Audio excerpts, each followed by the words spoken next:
We should care about lizards because they exist. And biodiversity, so like all the different plants and animals that we have on this planet are important, and they're important even if they don't benefit people in any direct kind of a way. And they already exist, so why shouldn't they continue to exist? Why shouldn't we want them to exist when you're just like walking down the street and you're like, oh look, there's a lizard and it's doing push-ups at me, and then you're actually like looking and you see the lizards, and then maybe you see something else.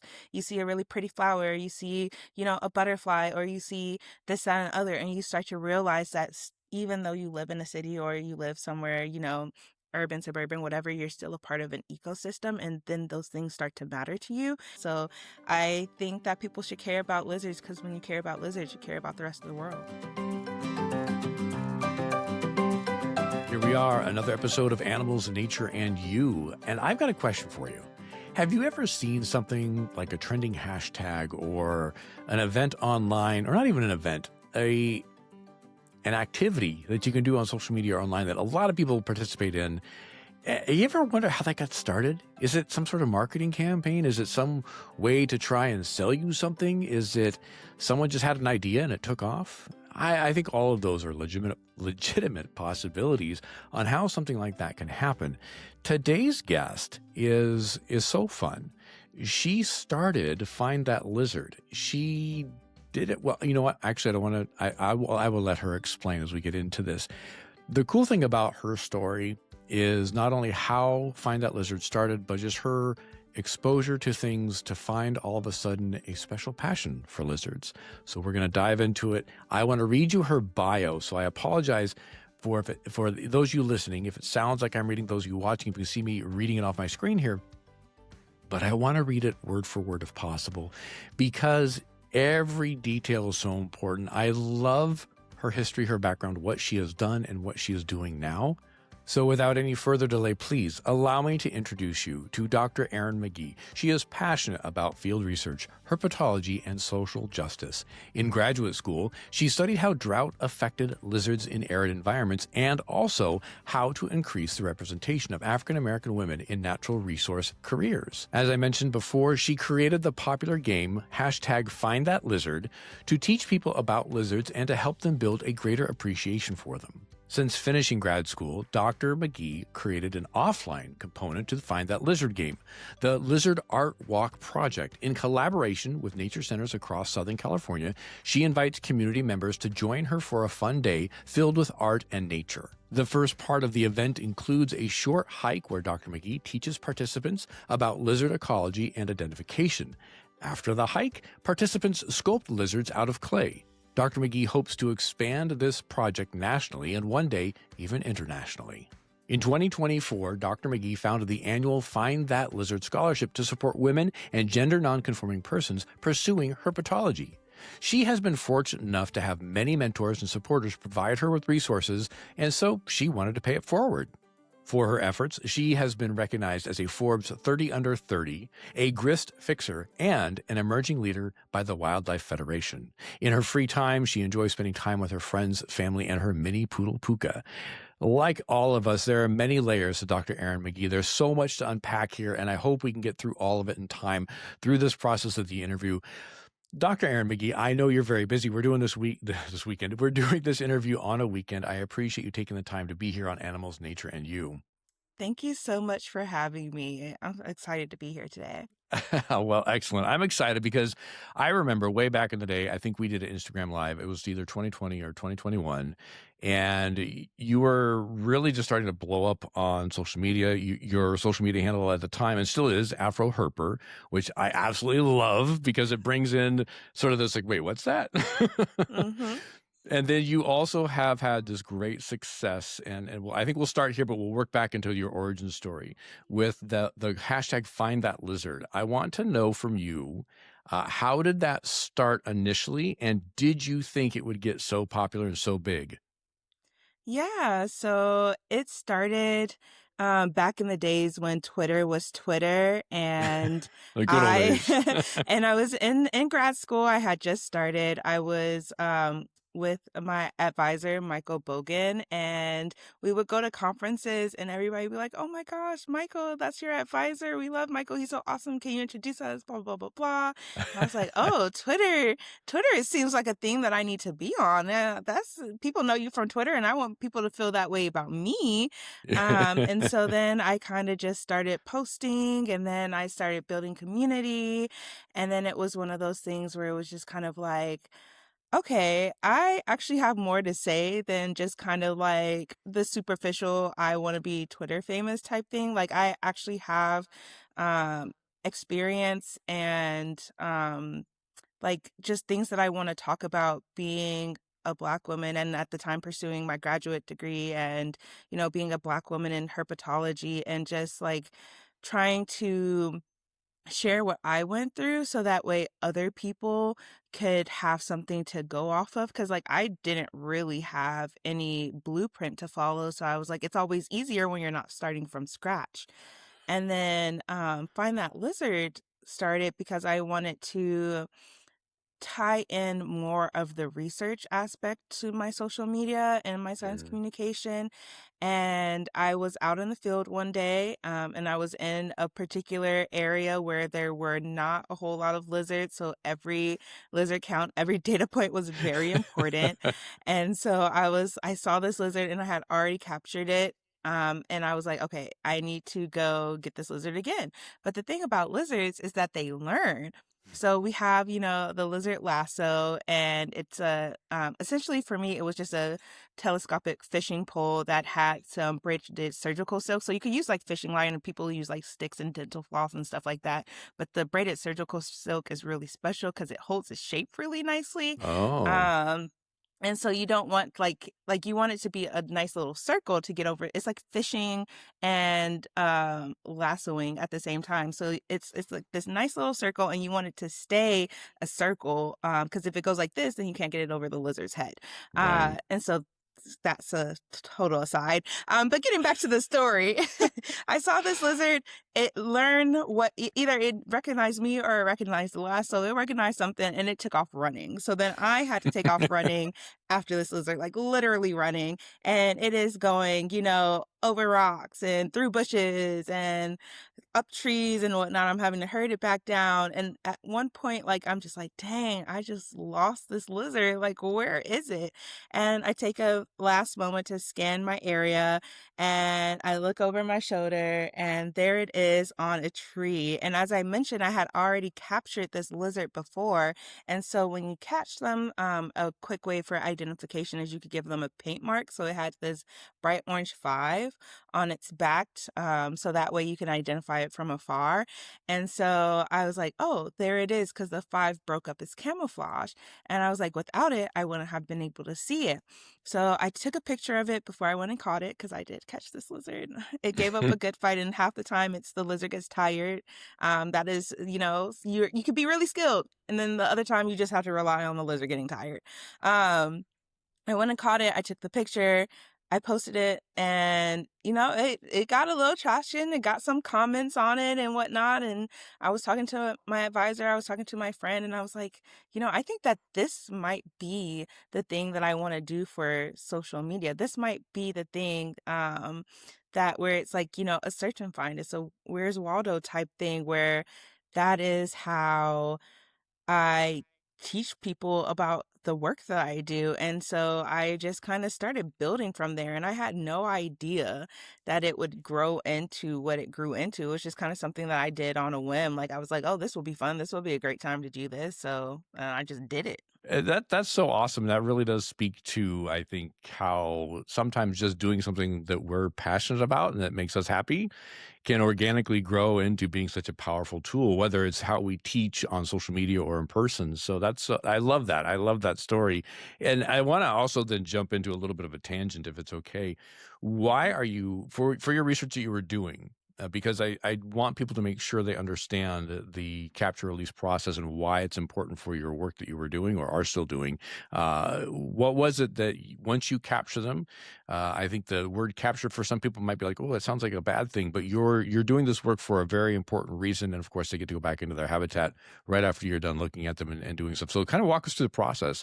Why were you capturing them? Once you got them, what did you do and how did that go? Yeah, so this was for my grad school research. So I'm not currently doing it, though I would love to Okay. get back into research at some point. Um, But we were out there capturing these lizards because we were interested in seeing how they might be impacted by climate change and stream drying. So, what I was looking at was what are they eating? Which seems like a super basic question. It seems like something you should be able to Google, and like you can, and in general, like Google will tell you insects, and then I'll be like, Sure. then where are these insects coming from? What kind of insects? And so there had been studies previously done that lizards might eat emerging aquatic insects. And so aquatic insects are insects that spend part of their life cycle in water where they lay their eggs and they live their larval stage in the water and then they emerge to be a terrestrial adult. So if you think of things like mosquitoes or dragonflies or damselflies, some beetles, some other types of flies, things like that, there are a lot of insects that you look at and you might not necessarily think about how they are related to our aquatic, so freshwater systems. And so for lizards, this loss from stream drying could, be really important to them if it was like a big part of their food system. And then even greater than that, my undergrad advisor used to call lizards, and especially baby lizards, ecological popcorn because everything eats them. And so that could tell us a little bit about what would be going on in the broader environment. And it's much easier to capture a bunch of lizards than it is to, go out and capture, a big megafauna like a mountain lion or something, or even to be out there capturing deer. Deer are not that easy to catch either. Um, it's easier to work with that smaller species to kind of see what's going on with the environment. We know that, and at the time I was working in the Chiricahua Mountains in southeastern Arizona, and so that's on the border of Arizona, New Mexico, and Mexico. And in Arizona and a lot of the Southwest, we have been in a state of constant drought or fluctuating in and out of drought, and not just like, easy drought, extreme drought. So we really do need to know what are happening in our environments when our plants and our animals don't have access to the water that they would traditionally have. So when I would catch these lizards and I was talking about lassoing them, um, the thing about it is it doesn't actually hurt the lizards because they are small enough where it doesn't constrict, like hurt their necks, but they're heavy enough where they do collapse the lasso. And so it's a tried and true way that herpetologists have been using to catch lizards for a very long time. And it's gone through numerous studies to check to make sure that it's not actually hurting the lizards. And it's actually a pretty quick process once I have them in hand. I take some body measurements, including their weight. I measure them. I see if they have lost any of their tail, have any regrown tail. And then I look to see like what are their body conditions? Do they have like any like mites or things like that? Do they have anything that look kind of like looks wrong with their scales and things like that? And then the only invasive thing that or that I did do when I was in grad school was I took toe clippings. And so this was a way of permanent marking. So lizards have 5 toes, kind of like how we have 5 fingers.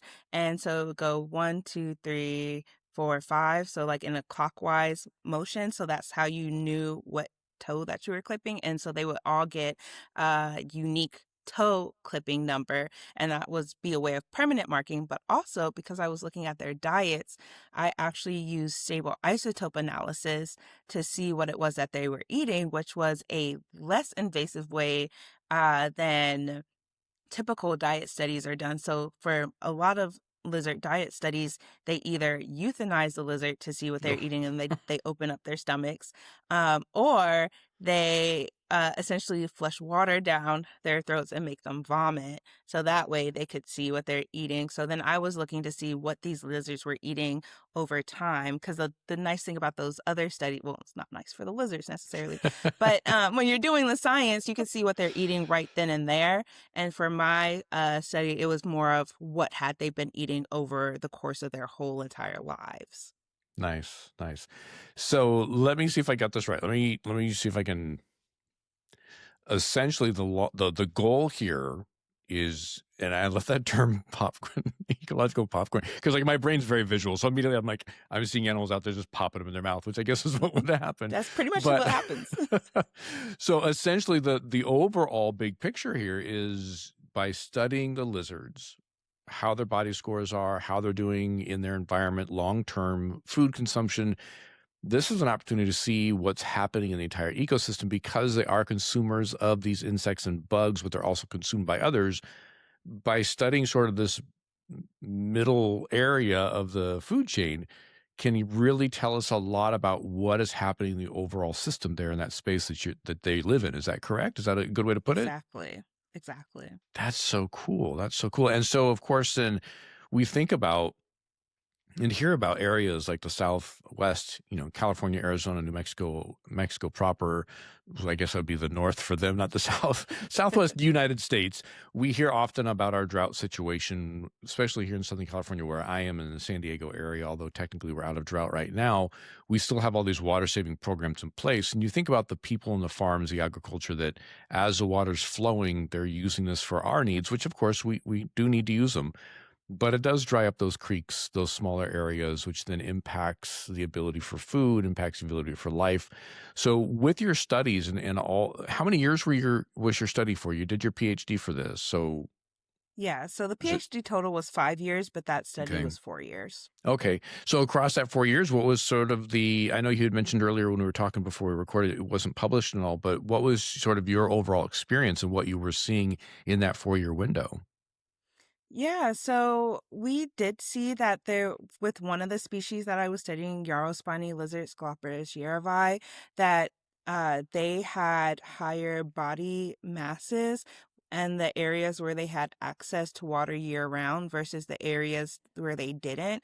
When we did the actual stable isotope analysis, we didn't see that much significant difference in the whether they were eating the aquatic insects or the insects that were purely terrestrial. And Mm, we think that part of that was to just do with the fact that they're kind of sit and wait predators, and it's whatever comes in front of their faces is what they're going to eat.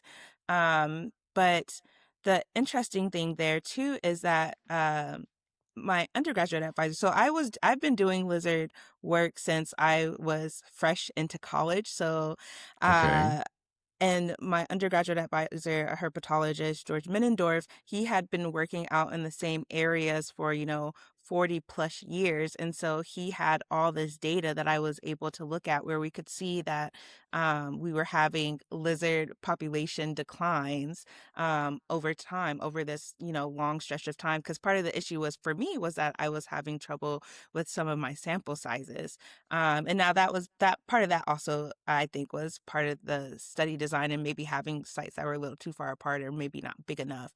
But also just having his data and just being like, yeah, we're seeing some declines in some of these areas. So that might have added to it as well. Um, so that was kind of what we were seeing, where it's just like, yeah, we should still be paying attention to these lizards, doing more research. I wish I had more time and money to go out Oh, and do more, to yeah. collect more data to see, get those sample sizes up and be able to have stronger conclusions. Yeah, yeah, and how wonderful to have 40 years of data to look back on. And that's where I think I was able to peek into a koala study that was, I think, 2 decades old, and I just remember how fascinating it was to have that much data to go back on as a foundation for what's currently happening. Did you find with having that opportunity to look back on that data, did that make you anticipate anything or have any sort of like idea of where the trends are going, or was it more like you can look back on it as that foundation, but looking forward to then creating more information within that database? Pretty much kind of a little bit of both, Okay. where it was just kind of like, all right, well, quite a few, a couple of decades ago, you were getting, hundreds and hundreds of lizard, well, maybe not hundreds and hundreds, that's a bit of a over exaggeration. There can only be so many in one area. But you are getting significantly more. You were seeing significantly more in your study sites, whereas now more recently you were seeing less. So then I kind of expected not to see as many in my study sites, and that did inform my study design a little bit, where we are just kind of like, all right, well, we want to have, some replicates, which is, uh, for those of you who are not science people, excuse me, that is when you have repeat study areas. For me, it was repeat study areas. So I had it's one area, one study site that had two stream reaches. So a stream reach is just a section of stream. We picked an easily accessible section of stream area. And then in each study site, we had those two stream reaches, so easily accessible stream areas. And one was perennial, meaning it had water year round, and then one was ephemeral, meaning that it only had water during part of the year. And so I had the site, the stream reaches, one always had water, one only sometimes had water, and then I had multiple of those sites because we wanted to compare to see what was going on ac- throughout that area of the mountain. Very cool. Very cool. I love that so much. I would love to dive more into that, but there's more I want to ask you, and otherwise this Yeah. conversation will be like 2 hours long. And first of all, or second of all, I should say too, I want to mention those who are watching on YouTube. Introduce your pooch who's in your lap. This Who's in is your lap? Puka. Oh, hi He's a Puka. sweetie pie. He's a 7.5-year-old mini poodle Oh who my goodness. is my little heart dog, and he wants to be up under me all the time. And so he probably would have went and laid down, but he's very happy right now, and That's I fine. Yeah, I, I I love feel it. bad sometimes not giving him attention. No, So poor Puka. Well, welcome, Puka. I appreciate it. Those of you that are just yeah. listening, if you heard any noise in the background, that's Puka just enjoying life on Mama's lap right there. So that's awesome. I love hmm it. I love it. Okay, so back to lizards. Back to lizards. You had mentioned that it was sort of in the beginning of college you started doing the lizard work. I want to go to your origin story because not too many people think lizards are awesome. Herpetology in general is not a very large or popular, I should say, way for people to, it's not usually a gateway. It's not like that's where someone wants to go. Sometimes I've met some kids that it's all about their herpetology. Yeah. But I want to know about you and your story. Has it always been like since you were little and can never remember and say, "Oh, I love lizards," or was there like a particular moment that just flipped that switch for you?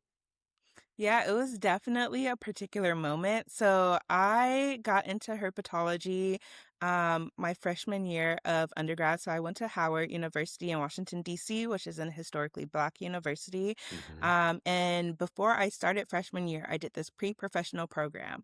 And, here is one of my big life lessons that I always tell like my mentees or whoever that I'm talking to, always ask for what you want, always be vocal about what you want. So I was in this pre-professional program. I was pre-vet. I knew that I did not really want to be a vet at that point. I had read a book about this guy who was like a farm vet, and he was talking about sticking his hands up cows, and pulling out the babies. I was like, I can't do that. I don't think I would ever have ended up on a farm, but I was just like, no. And then he was talking about giving medicine and having to calculate it, and I was like, ooh, what if my anxiety could not handle giving somebody's pet the wrong amount of medicine? I was like, I Right. don't want to do that. But I was just telling people that I wanted to work with animals, and during this pre-professional program, I ended up meeting or getting matched with an upperclassman mentor, and so he had been working in George, my undergraduate advisor's lab, and he was like, you know what, you want to work with animals? I'm about to graduate. You should go work with this guy, and I will make the introduction for you. So then I get introduced to George, and he just so happens to be working with lizards. And so I'm just like, all right, lizards it is then. Um, and then, so as soon as I get onto campus, I am in his lab doing data entry for the Maryland amphibian and reptile atlas. So it was you kind of like iNaturalist before iNaturalist, Hmm. for Maryland specifically, and you people would go and take pictures or um, send in that they saw a reptile or an amphibian somewhere, and then they would and then I would just do the data entry and put it into this database from their observations. And I was doing that for a while, and then here's another life story or life lesson. I was not the best student in college. I My family's from Los Angeles, and so I went all the way to the other side of the country, and I had a time. And I was having a time freshman year. And so my GPA was like a 2.8 and something like that. And one of my friends, he was like, "Hey, did you hear about this program called the Environmental Biology Scholars? You want to do science, you want to work with animals. This seems like it will be the perfect program for you." And I was like, "No, I hadn't heard about that at all. I didn't get the email because my GPA wasn't high enough. Technically, you needed to have a 3.0 at least." And so he was like, "Well, figure it out." And I was like, "All right." So I sent an email to the person who was over it, Dr. Mary McKenna, and she was a plant biologist at Howard at the time. And I put on my snazziest outfit and I went to her office to really plead my case. And she was just like, "All right, you could be in the program. I see your passion. I love your fashion. Just get those grades up."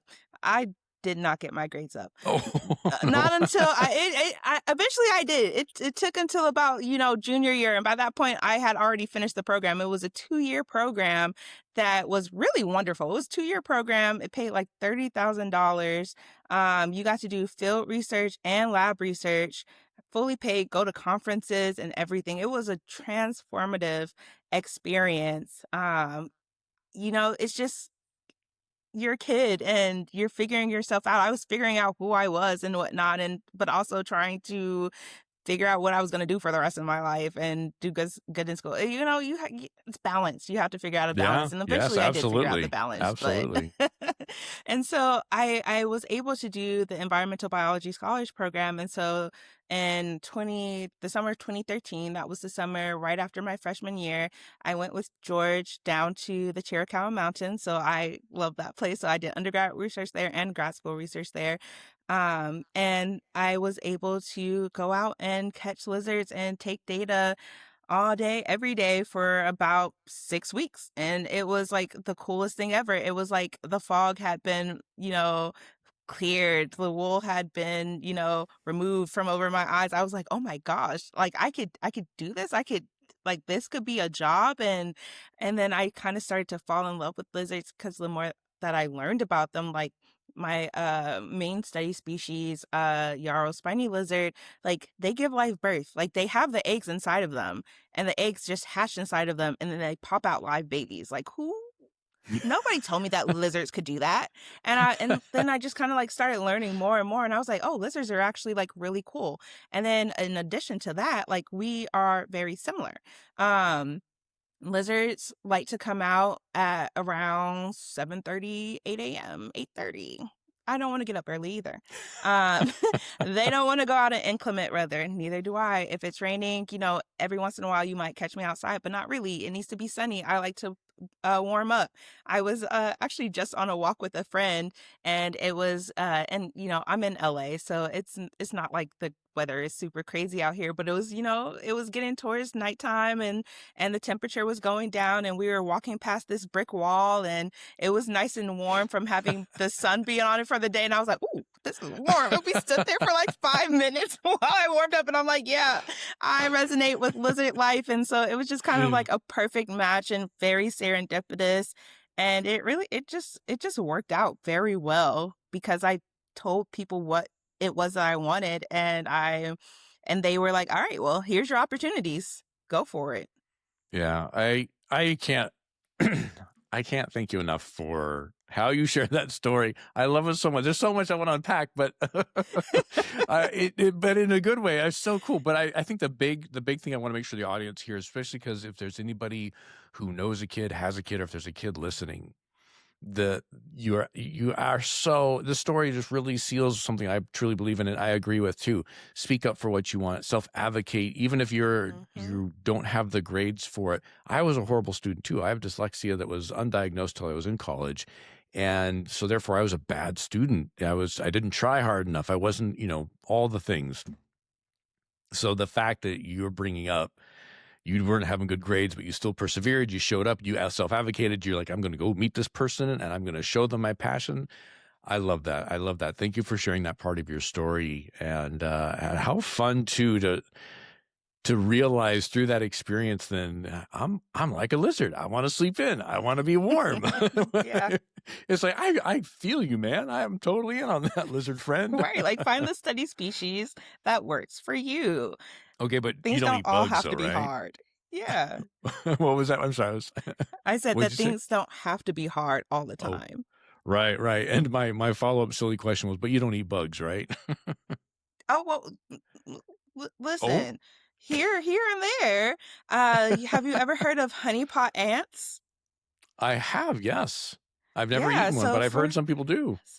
So if you ever go down to the Chiricahuas and you stop at the research station, maybe not, you might run into one of the ant people who do the ant tours or whatnot, and they might have some honeypot ants. And so for those of you listening who don't know what honeypot ants are, they are this species of ants that essentially because they're in the desert, they need to have stores of food.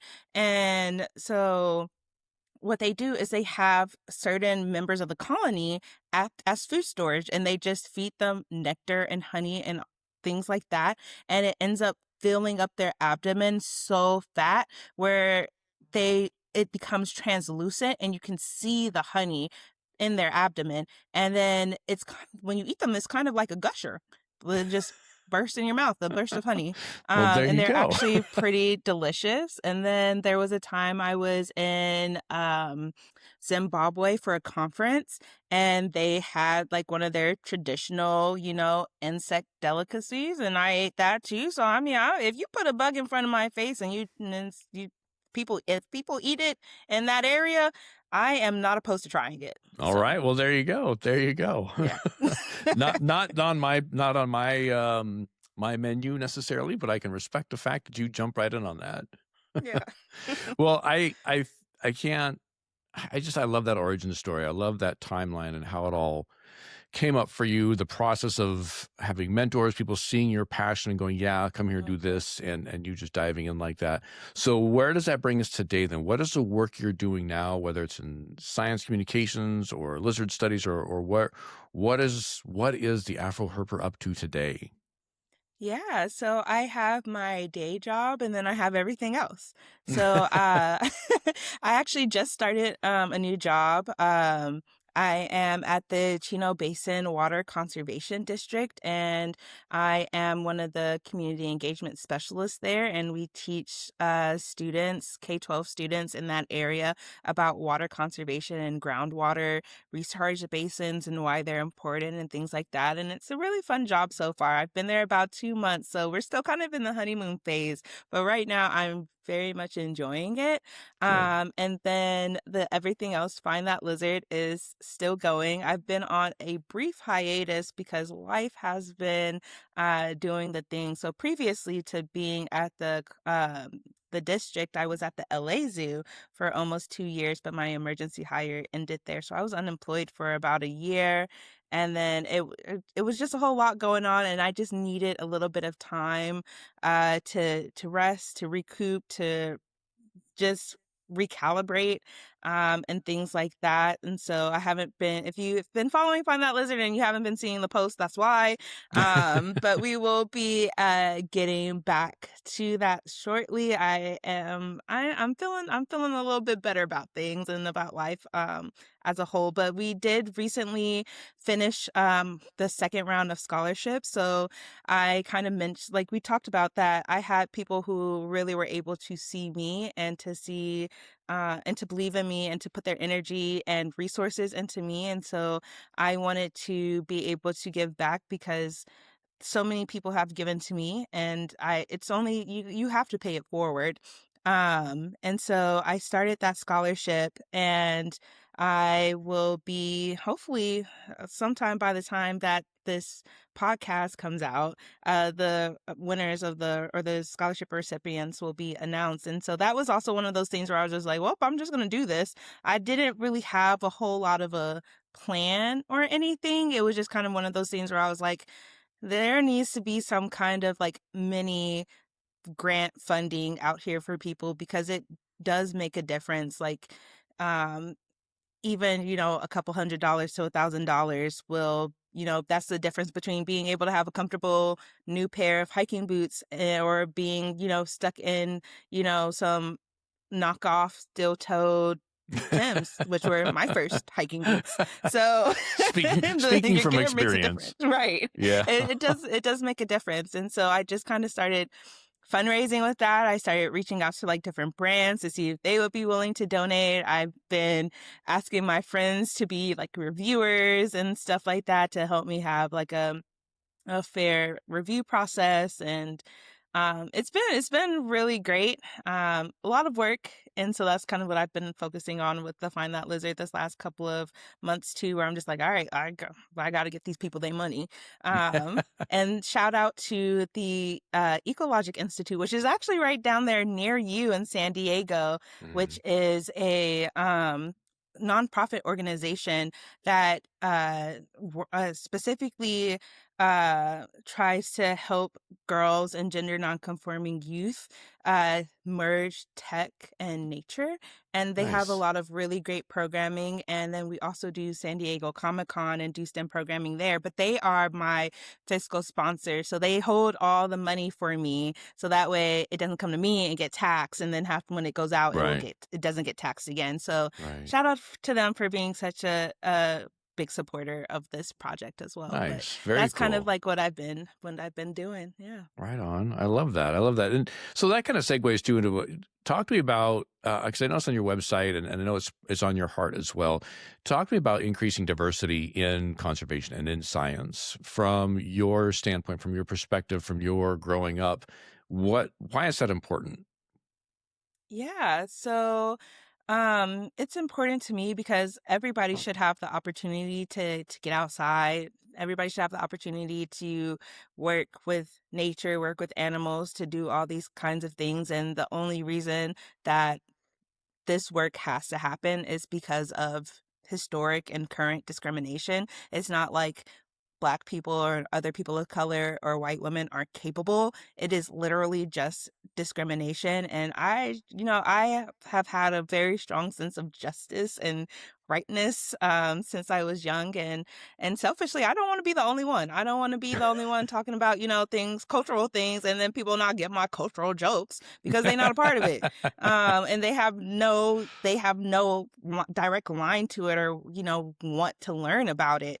So I'm just kind of like, yeah, like, why should I have to be the only one when I know that there are other people who are interested. I know that there are other people who are trying and would actually like to be out here and doing this stuff if given the opportunity.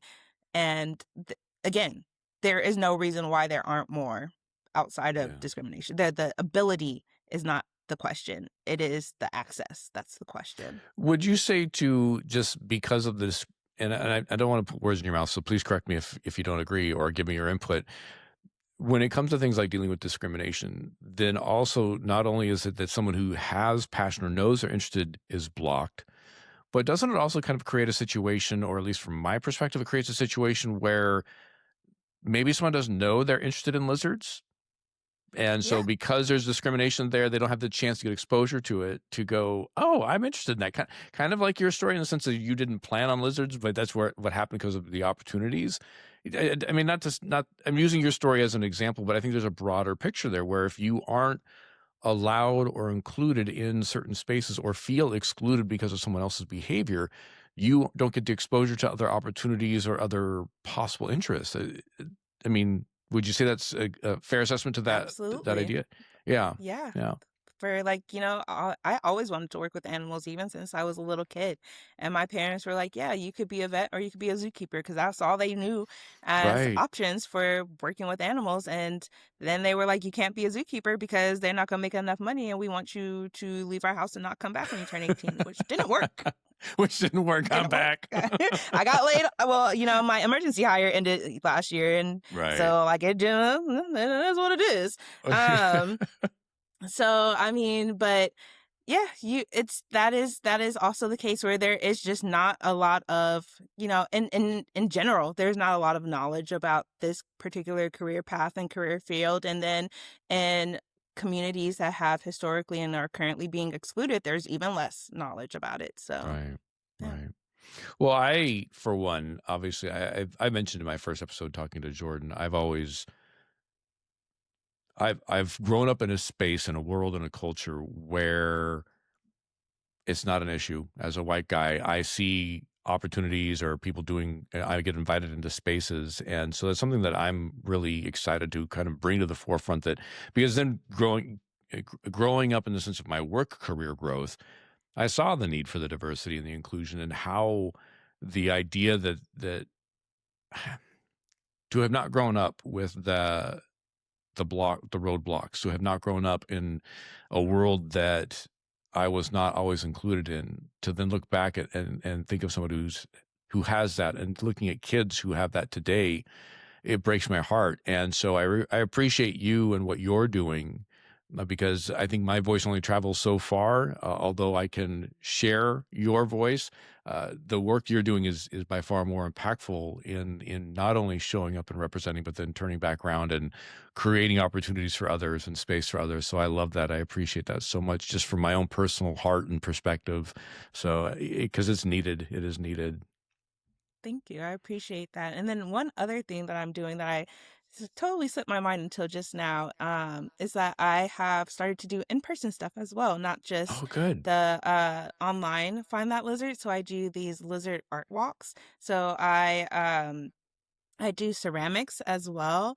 I was It's going to one of ask you my about that. major Yeah. hobbies. Yeah. And Yeah. so I started doing these like little, excuse me, I started doing these little hikes at nature centers where I take people and we look for lizards and we talk about why lizards are important and how to look for lizards and things like that. And then at the end, we like sculpt lizards or like the different nature aspects that we see out of clay. And then I'll fire them and glaze them. And then they'll be able to have those like little souvenirs. So like I'll schedule like a time to come pick them up from the nature center and things like that. So yeah, I've been doing those and I plan to do hopefully a lot more this spring and summer as well. Very cool. Very cool. So what got you into ceramics? College, I needed an elective, so I took throwing in sophomore year, and I really loved it. But ceramics is an expensive hobby, and I wish one of my big regrets for college was that I didn't make ceramics a minor or a major. I just didn't even think about being able to double minor or double major in something like that. And so when the pandemic hit, um that year for my birthday, I was like, you know what? This is something that I've been wanting to do for a really long time. And a studio pretty local to me was letting people rent the wheels. So you could have the wheel at home and take the class via Oh, Zoom. cool. And then the class ended, but I got to keep the wheel as long as I, paid the rental fee. And I just kept going. I just didn't stop after that. I took art classes in college and high school as well. And I remember there's something about clay and ceramics.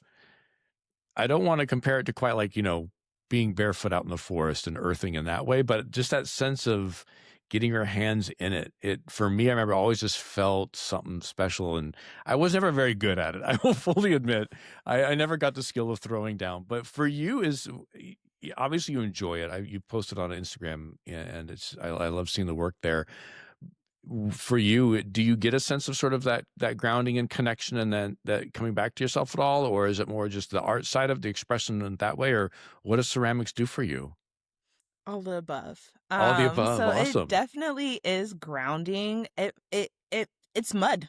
You're playing in Right. mud. You're being a big kid with an excuse to be messy, and to explore and to create. And I am literally making something out of nothing. And it's one of those things where you get in such a meditative state because you have to put so much attention and focus into Yeah. it. So it's just kind of like, oh, it has now been 6 hours. No wonder I am starting to fail with my pieces because I am hungry and I probably should go to the bathroom and I need to drink some water. Like, you just get so in the Right. zone and such in a flow state. And sometimes it just, it just helps with like processing whatever is going on. Sometimes like I'll make a piece and I'll put all of my feelings into that piece. And now it's just like, all right, that is out of my body now. And that type of Nice. thing. So, and at a point I was just kind of like, oh, I could use this to talk about lizards too, and that's great. And so sometimes I do, and then other times it's just for me. Perfect. I can relate to that so much. That whole sense of getting lost in something and just feeling 6 hours goes by and like, Hmm. oh, okay, I should probably eat something. Yeah, exactly. That's so cool. I love that. I love that. And that you're integrating it too into your passion for ceramics and your joy of that into the lizards and science as well. That's the way to do it, right? That's the way to live life Hmm. is to find your passions, bring them together and just fully dive in. That's so cool. With everything you have accomplished and done, obviously there's plenty more to do, but you've had some pretty cool adventures. You've got to travel to different places, meet and work with some incredible people. Through all of that, is there any particular wisdom or nugget or something the lizards have shown you that you could or would like to share with the audience before we wrap up? Ooh, that's a big I question. know there's a lot of options in there, but whatever one you want to share. um, my my biggest thing I think probably is to do fun things with fun people and do fun things by yourself. Don't let being alone stop you. Um, but also ask for help if you need it. And there are always going to be other people who share the same interests, share the same values, and who will make the journey that much more fun. Um, but, and I think that the other thing too is if you're doing the things, then you're not telling yourself no.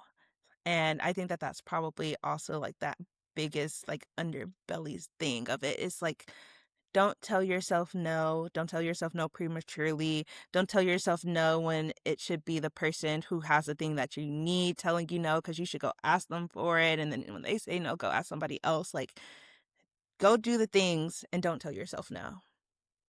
I love it. I love it. That's so cool.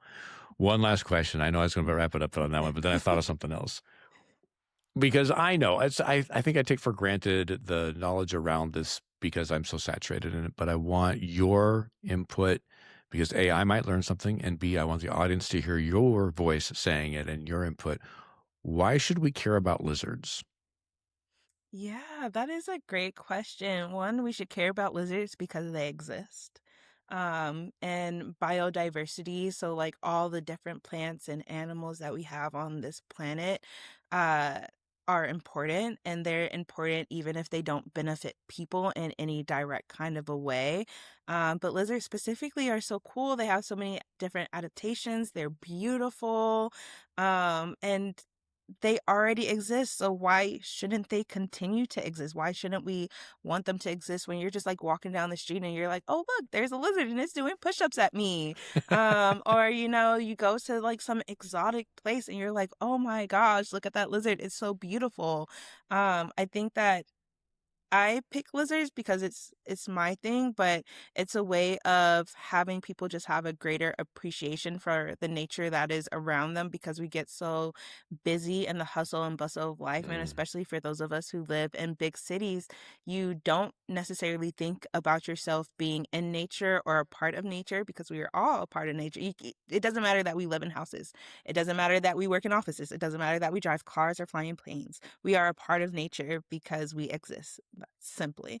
And so when you're walking down the street and you see a lizard and you're like, oh yeah, that lady told me to like look for the lizards. And then you're actually like looking and you see the lizards, and then maybe you see something else.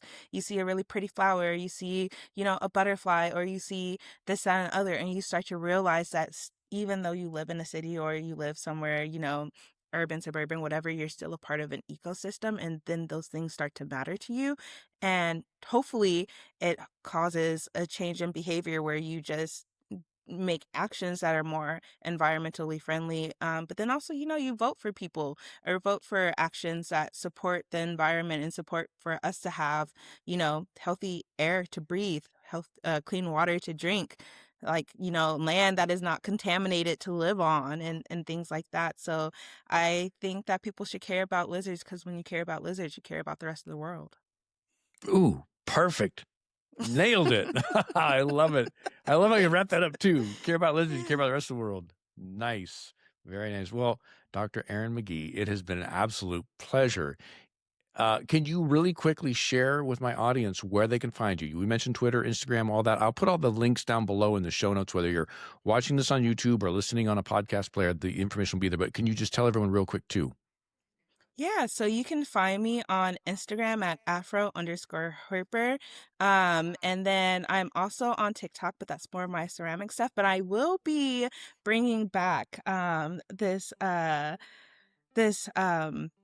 little bit that I was doing where I was making lizard themed ceramics and talking about the lizards and the ceramics. So I plan on getting back into that soon, and that's doc.mcgee. I'm not on Twitter as much anymore since it's not Twitter anymore. I feel you. I feel And you. yeah.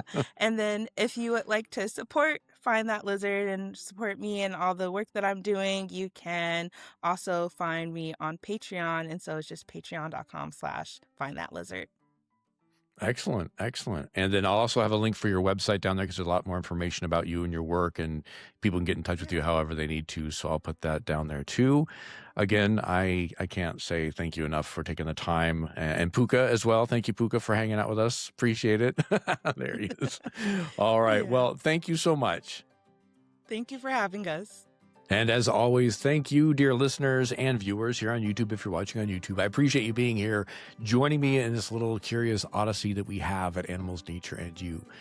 Again, I've got to thank Dr. Erin McGee. Such a great conversation. And what I loved about this interview too, similar to other interviews we've had, honestly, because it is the goal of this podcast, to get to know the people doing the work too, not just the work they're doing. The work they're doing is important and fascinating, but it's also cool to get to know the people, to remind us, listeners, viewers, interviewer, me, that we're all people. We all have so many different layers. There's a complexity to us, but also a beauty to that complexity. How we all fit into the environment, how we all fit into our community, how the diversity matters, and we all have something we can bring to the table. So what a great conversation.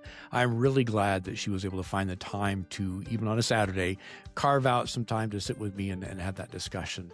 If you want to find out more about Dr. Erin McGee or her work, I'll put all her links down below, as I always do, whether it's on YouTube or wherever you might be listening to this podcast. And of course, you can find me, Zoology Rick, on just about every social media platform, or zoologyrick.com.